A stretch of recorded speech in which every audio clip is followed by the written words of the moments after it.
So Donald Trump's lawyers were in court again today trying to hide his tax returns from the Manhattan District Attorney and ultimately from we the people. Today, it didn't go so good for Donald Trump. Let's talk about that, because justice matters.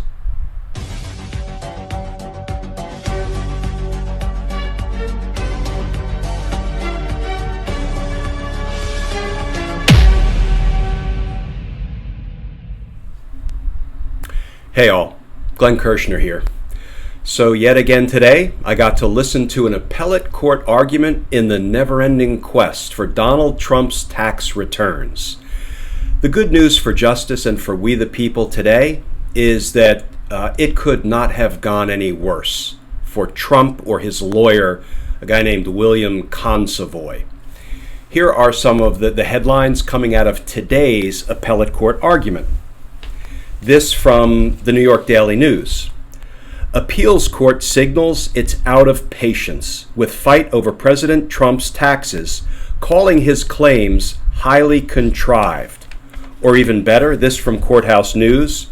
Trump's team faces 3-judge fire on Manhattan tax probe. So it didn't go well for Trump or his lawyer today, but we all continue to be frustrated because of the endless delay that Trump and his lawyers inject into the process, making frivolous court challenge after frivolous court challenge. But let's talk about how we got here, right?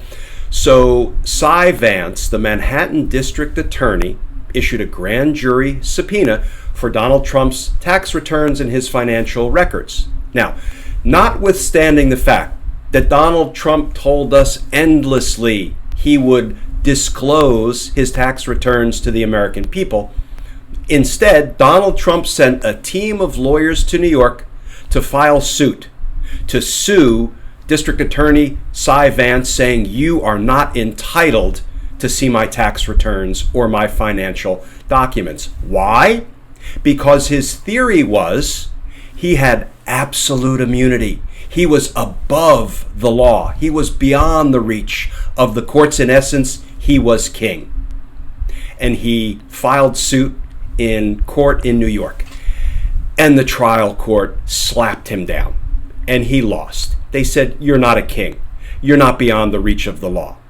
So what did Donald Trump do? He appealed it to the Second Circuit Court of Appeals. And he lost.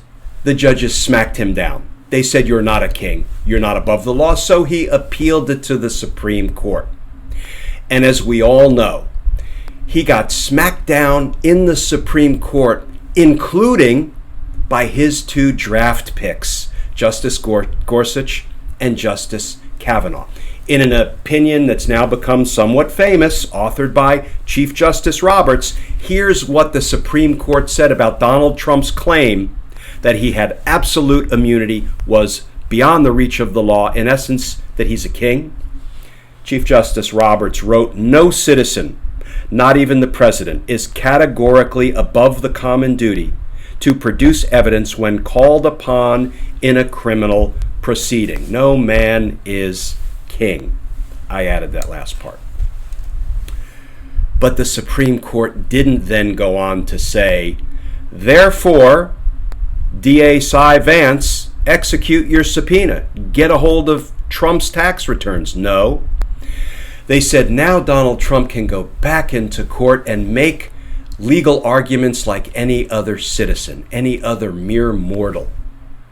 So Donald Trump sends his lawyers running back down to the trial court in New York, and now they're lodging frivolous attacks. They tell the trial court, well, we think the grand jury subpoena issued by DA Vance is overbroad and therefore unenforceable. Folks, take it from me. I spent decades practicing in grand juries in Washington, D.C. There's virtually no such thing as an overbroad grand jury subpoena. It's like a unicorn. It may exist, but the grand jury's investigative powers are extraordinarily broad. So not surprisingly, the trial court, again in New York, smacked Trump down, said, you lose, this is a frivolous claim. So what did Trump's lawyers do? Appealed it again to the Second Circuit, Federal Circuit Court of Appeals, and that was the argument that was held today. And let me tell you, it was a bit of an appellate bloodbath. And I say that having argued lots of criminal appeals in both military appellate courts and in civilian appellate courts in Washington, D.C., both local and federal. This one was brutal. And here is just some of what the judges said to Donald Trump's lawyers during today's appellate court argument. They said things like, Mr. Consovoy, I don't think what you just said is legally accurate.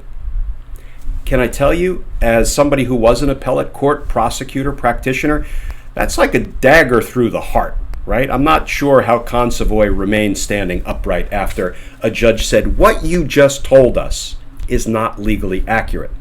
But there was more. They said, your arguments are highly contrived. And they said, you haven't made a showing of anything that would entitle you to attack this subpoena as being overbroad. They all but laughed him out of court. But Donald Trump continues to successfully weaponize the delay in the court process to try to run out the clock. Not even the legal clock, so much as the election clock. So the walls are closing in on Donald Trump, but the problem is they're only closing in an inch at a time. And then, toward the end of today's argument, the judges said something that should give us all a shot of hope. Here's what they said, in substance. They said, District Attorney Cy Vance, now the case was being argued by a gentleman named Mr. Dunn for the DA, the Manhattan DA's office.